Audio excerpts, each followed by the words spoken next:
Yeah, you're gonna love this one. It's a Scream, baby. Hold on a sec. I'll be right back. Welcome to my weird ranking video of all the killers from the Scream franchise. If you couldn't tell by my Scream 6 video, I'm very hyped for this new movie. I think it has the potential to be possibly one of the best, if not the best in the franchise. I know that's saying a lot just from what we've seen, but dude,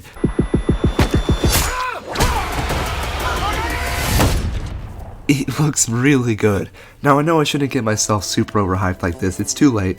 By the time you're seeing this, the movie comes out this week, and I'll be working on my actual review of the movie. But in the meantime, let's just rank all the fucking killers we've seen so far, because there's a lot of them. There's 9 to be exact, so this might take a second, let's just get this going. In last place I have Roman Bridgers. Roman Bridgers is honestly the only Scream villain that doesn't really work for me. He's Sidney's half-brother and he's the result of a rape. It's a very dark storyline. It was originally gonna be much darker too, cause the girl who was playing Sidney in Stab 3 was also gonna be one of the killers apparently. And apparently Roman would have sex with her to fulfill an incest fantasy of his.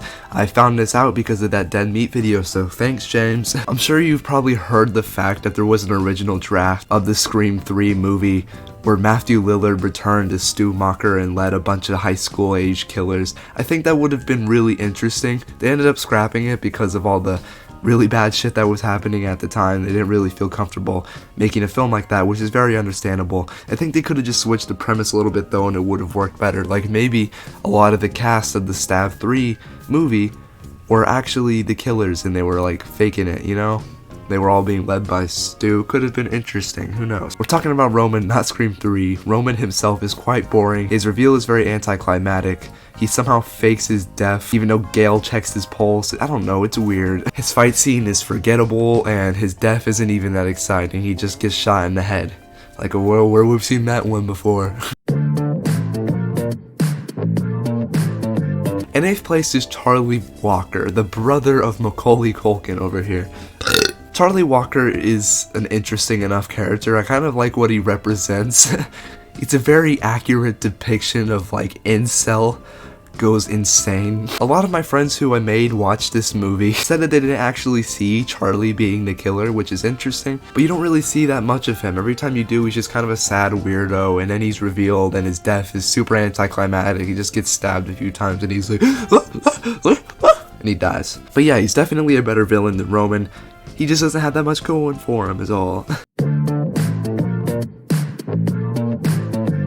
Amber Freeman, this one might be a little controversial. Listen, I love the actress who's playing her. I love her performance, even though it does get a little too over the top and to the point of comedy at times.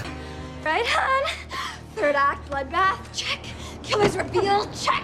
Time for the big finale! Like, what the fuck was that? But Amber Freeman isn't that exciting of a killer for me. Like her boyfriend in the movie, her motivation is pretty weak. They met on Reddit and they're trying to make a Scream movie, which I've said this before, I've said it a million times. I get it. The point is, the motivation is supposed to be bad and they're fucking idiots who are in over their head. And I really like that aspect. It makes them unique. But god damn, she doesn't have anything going for her really, and it's very obvious from the beginning of the movie that it's her. She just uses the excuse that like, oh yeah, the killer cloned my phone, but the killer calls from her number like the whole movie, so this bitch was just really too lazy to actually make herself anonymous. That's really fucking stupid. Her death scene was actually pretty cool at first. She got burnt alive, which is like one of the most interesting ones in the franchise, but then she just gets back up and gets shot in the head, so that kind of takes away from it. Interesting character though, she's pretty fun when she's in the movie. Definitely better than Roman, am I right? Okay, I'll stop with the joke now, I'm very sorry.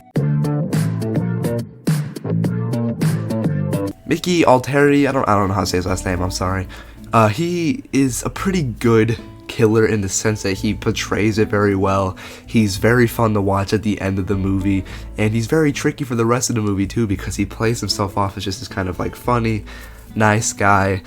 But he's pretty weird, so it's kind of obvious that he's the killer sometimes. The only problem with him is that he kind of just disappears completely for like the third act of the movie, and then he just shows up again. He's like, hey, remember me? I'm in this movie. And then he just gets shot, and he's out of the entire final fight just like that. It was kind of a letdown, honestly. But he does kill Derek. He does have that moment, I'll give him that. And he's a left-handed killer, so You can tell by watching the movie that he did most of the heavy lifting, so he's a pretty good Ghostface overall. It's just that his reveal is kind of meh. Also, he gets shot and he dies.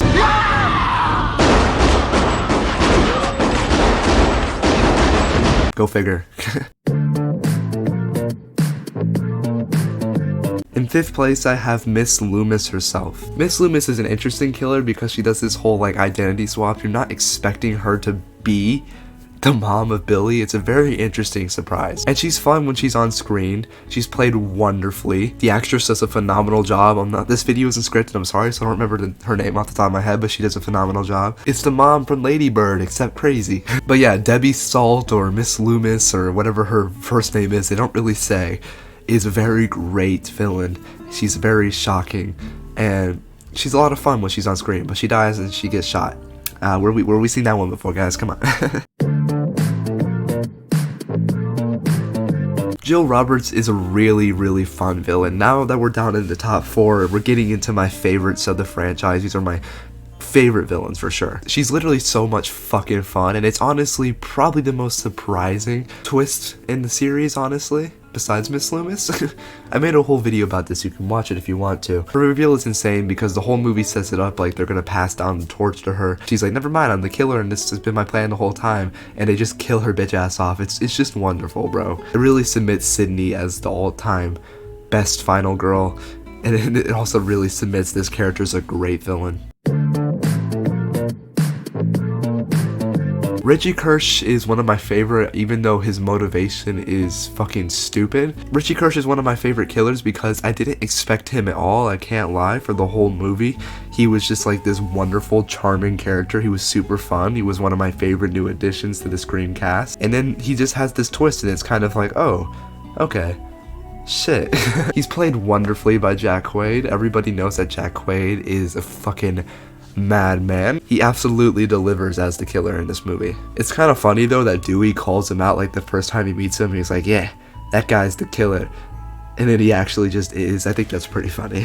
But he also has one of the best death scenes in the franchise. It is so fucking brutal how he just gets repeatedly stabbed to death by Sam.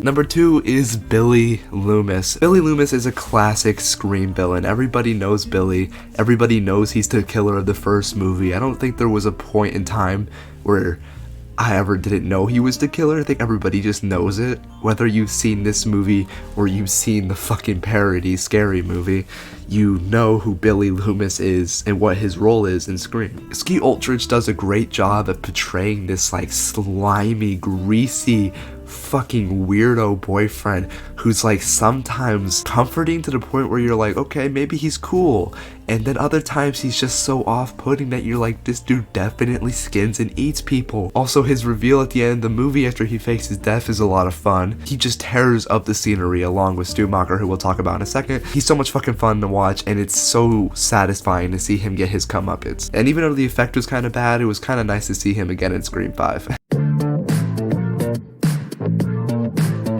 In first place, obviously, or at least obviously to me, is Stu motherfucking Macher. One of Matthew Lillard's most iconic roles. It's like right up there with Shaggy. Stu Macher is like the craziest fucking killer of all time. He goes so overboard with his acting to the point where it should be bad, but it's not. It's just so entertaining. He tears up the fucking scenery. His dialogue is insane. It's hilarious. It's scary. This dude's personality flips on a dime. One second he's crying about his parents being mad at him, and the other second he's trying to murder Sydney. And throughout the entire first half of the movie, he's a blast every time he's on screen. He's a fucking narcissistic douchebag, but he's super funny to watch. He has some of the most memorable dialogue in the movie, and I don't think any other person could have played this character this well besides Matthew Lillard himself, man. And who could forget his death scene? If he's really alive still, which I hope to God he is, and if he's in Scream 3, goddamn, that'd be so great. Don't spoil that shit in my comments, so I'll fucking find you and I'll kill you. He gets the fucking TV dropped on his head whilst Halloween is playing,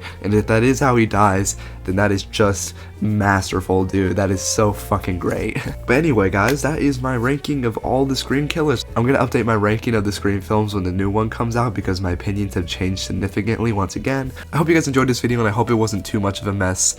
Please tell me your ranking, your personal rankings, you know, of the killers down in the comments below. I'd love to hear them.